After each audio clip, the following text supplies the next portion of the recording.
శ్రీ గురుభ్యో నమ. మన దేశంలో మహాత్ములు ఎప్పుడూ ఉన్నారు ఉంటారు అని భరద్వాజ మాస్టర్ గారు చాలా తరచుగా చెప్పేవారు. వారి వాక్యాన్ని స్మరించి ఇప్పుడు మనం నారాయణవనంలో 1902వ సంవత్సరం వరకు విజయం చేసిన సొరకాయల స్వామి వారి గురించి చెప్పుకుందాం. ఆయన ఒక అద్భుతమైన సిద్ధపురుషుడు, మహాపురుషుడు, యోగి, జనాలకు ప్రియబాంధవుడు, ఇలా ఎన్నో. విచిత్రం ఏంటంటే సొరకాయల స్వామివారు ఆయన గురించి ప్రపంచానికి తెలిసింది చాలా తక్కువ, తెలియవలసిందే ఎక్కువ. కానీ ఏది ఏమైనా 100 ఏళ్ల ముందు ఎప్పటిదో కథ ఇది. ఆయన ఎలా ఉండేవారంటే, ఇప్పుడు రేణుగుంట దాటాక పుత్తూరు వస్తుంది, పుత్తూరు దాటాక 3 మైళ్ళలో ఉండే ఒక ఊరు నారాయణవనం. ఈ నారాయణవనం అనే పేరు ఎందుకు వచ్చింది, అక్కడ విశేషం ఏమిటి అంటే, ఆకాశరాజు కుమార్తె పద్మావతిని వెంకటేశ్వర స్వామి పరిణయమాడినటువంటి పవిత్ర స్థలమే నారాయణవనం అని చరిత్ర. నారాయణవనంలో ఉండే కళ్యాణ వెంకటేశ్వర స్వామి వారి రథం కోసం ఒక కొయ్య కావాల్సి వచ్చి అక్కడ ఉండేటువంటి వాళ్ళందరూ కలిసి అలాంటిది ఎక్కడ దొరుకుతుందా అని ఎక్కడెక్కడో తిరిగారట. విచిత్రం, ఎక్కడా దొరకలేదు. అప్పుడు అక్కడుండే స్వామివారిని అడిగారు. ఆయన చిత్రంగా వాళ్ళు తిరిగిన చోటే ఒక చోట గుర్తు చెప్పి పొమ్మంటే అక్కడికి పోతే ఒక అద్భుతమైన వాళ్లకు సరిపోయేటువంటి ఒక చెట్టు దొరకడం, వాళ్ళ పని పూర్తి కావటం, ఆ విధంగా ఒక కళ్యాణకరమైన విషయం మనకు వీరి జీవితం గురించి పరిశీలించేప్పుడు దొరికింది.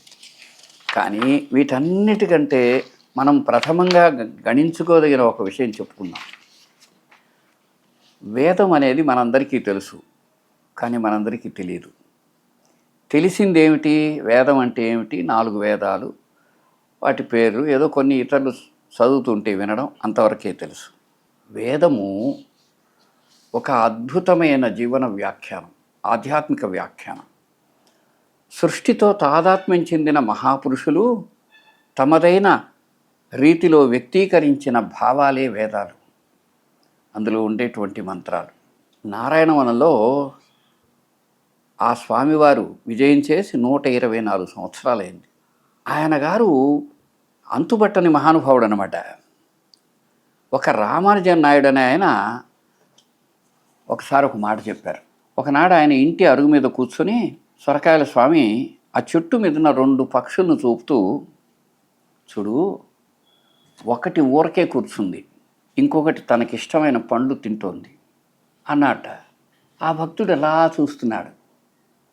అప్పుడు స్వామి అన్నారు, అదిగో ఆ ఊరకే కూర్చున్నదే పరమాత్మ అన్నారు. ఆయన చెప్పింది ఏమిటో తెలుసా, 1000 సంవత్సరాల నాడు మన దేశంలో ఋషులైన వారు వేదంలో చెప్పిన ఒక సత్యాన్ని ఆయన వివరించారు.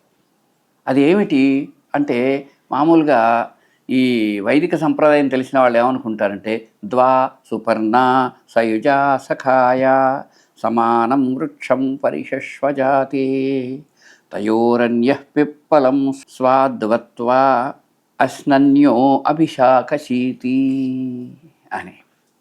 మనకు మామూలుగా ఋషులన్న వారు ఎలా ఉంటారు అంటే, ఎత్తత్ వ్యక్తస్తమవ్యక్తం విచిన్వంతి మహర్షయ. మామూలు వాళ్ళకి కనిపించని నిజాలేవో కనిపించేటువంటి మహానుభావులు మహర్షులు అనబడతారు అని ఒక మాట. ఇక్కడ మనం ఈ ద్వాసుపర్ణ మంత్రాన్ని సహజమైన మన భాషలో చెప్పుకుంటే ఎలా ఉంటుందో మనం ఒక ప్రయత్నం చేసుకుందాం. అవి 2 పక్షులు, ఆత్మాశ్రితాలు, అందమైన లోకాన్ని సుందరమై తిలకించే సకల జీవ కోటిలోని చేతన ప్రతిరూపాలు.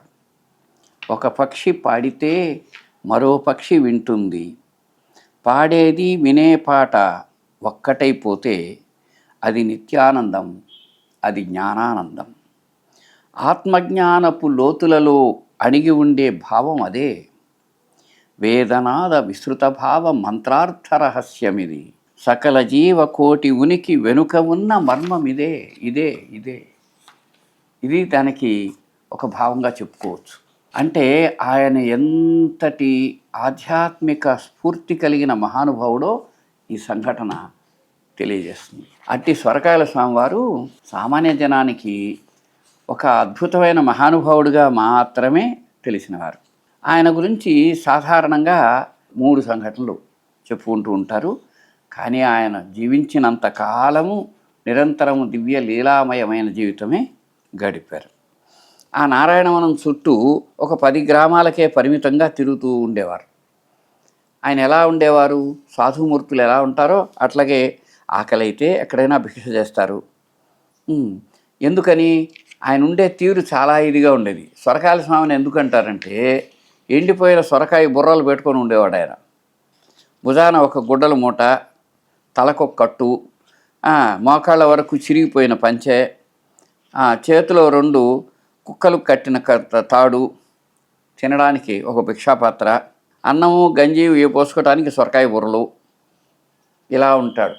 సరే, ఆయన ఏం చేసేవారంటే ఎక్కడంటే అక్కడ కూర్చుని చిదుగులు ఏర్పాటు చేసి నిరంతరం అగ్ని వెలిగించేవాళ్ళు. వీళ్ళేమనుకునేవాళ్ళు, ఆయనకి చలేమో లేదు, ఆయన నిరంతర అగ్నిహోత్ర పరాయణుడు. అది వాళ్ళకి అంతుపట్టలేదు.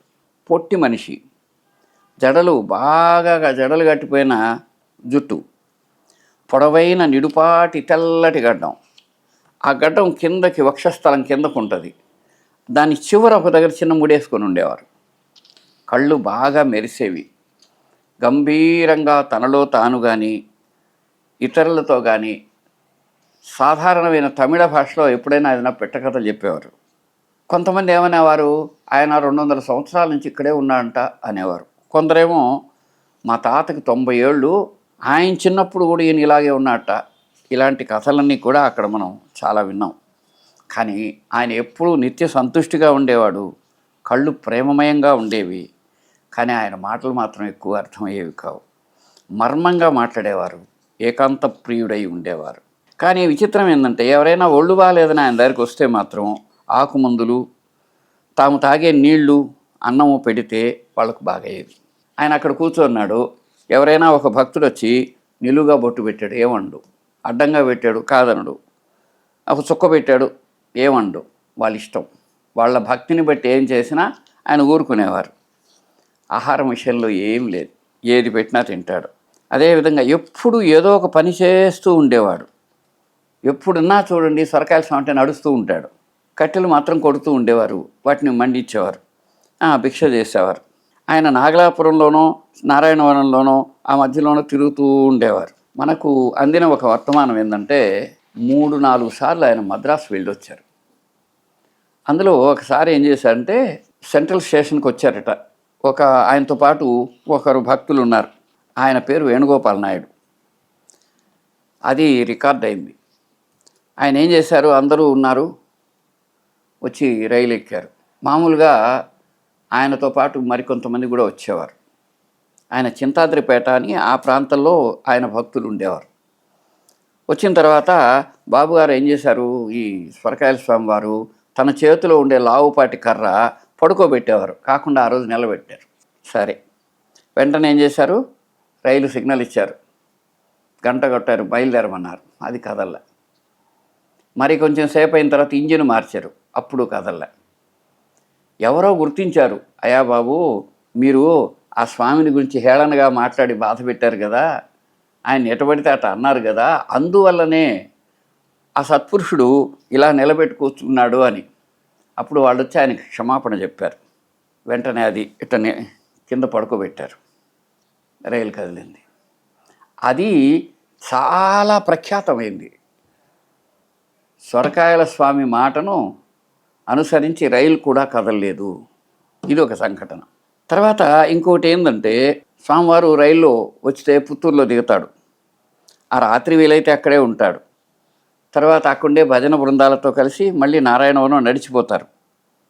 కొన్నిసార్లు ఆయన చాలా భక్తి పారవశ్యంతో నామం చేస్తారు. ఈ విధంగా ఆయన జీవయాత్ర ఎప్పుడు చూడు నిరంతరం కార్యశీలిగా ఉంటారు.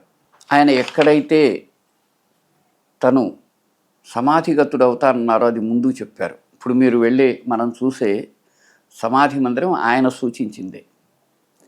అదేవిధంగా ఇంకొక విషయం ఏంటంటే, ఒకసారి ఆయన అట్లా భక్తులతో కూర్చునున్నాడు. ఎవరినో ఒకరిని పిలిచి ఆ ఎదురుగా ఒక నలుచదరంగా ఒక గీత గీయమన్నాడు.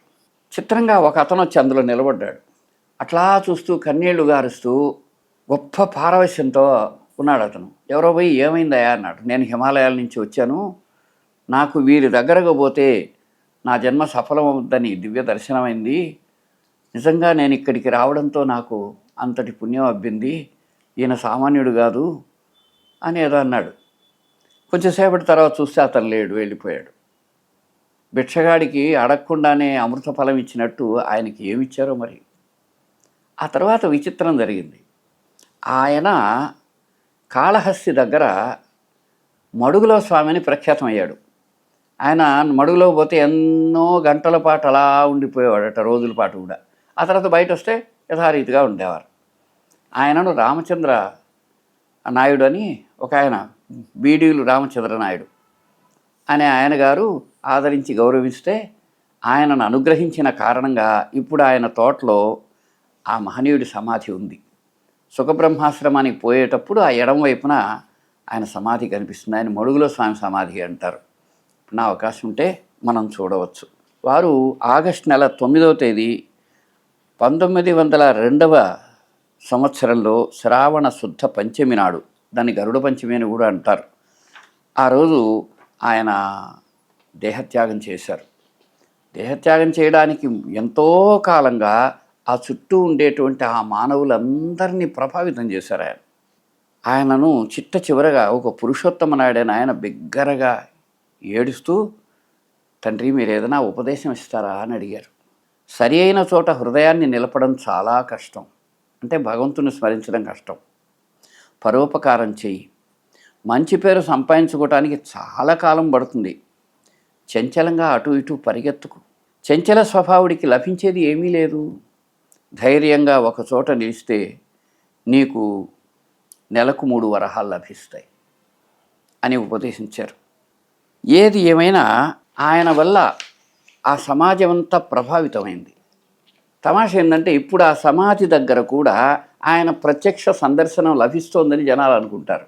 సొరకాయల స్వామి వారి గురించి ఎన్నో కథలు ఆ వాతావరణం అంతా నిండి ఉన్నాయి మనకి. వాటన్నిటినీ మనం సంస్మరించి ఆయన అనుగ్రహాన్ని, ఆయన సాన్నిధ్యాన్ని పొందవచ్చు. మనం ఎప్పుడైనా అవకాశం ఉన్నప్పుడు చూడదగిన మహనీయ మూర్తులలో ఈ సొరకాయల స్వామి వారు ఒకడు. చిట్ట చివరిగా మనదైన ఒక అనుభవంతో ఈ ప్రస్తావన ముగిస్తాను. చాలా కాలం ముందు ఒక శ్రీనివాస నాయుడు గారిని ఆయన పుత్తూరుకు చెందిన వారు, అక్కడ సాయి మందిరం నిర్వహించేవారు, మనకు ఆత్మీయులు. ఆ ఊర్లో ప్రవచనానికి పిలిస్తే వెళ్ళాం మనం. వెళ్ళిన తర్వాత ఆయన భోజనం చేశాక ఒక్కసారి మనం నారాయణవనం వెళ్ళొస్తామా అన్నారు. సరే, నారాయణవనానికి వెంటనే దగ్గర 3 మైళ్ళు వెళ్ళి అక్కడ దిగాం. దిగగానే ఆ మందిరంలోకి అడుగు పెట్టగానే ఎవరో ఒకరు వచ్చారు. చేయి పట్టండి సార్ అన్నారు. పట్టగానే నిండా చక్కెర పోశారు.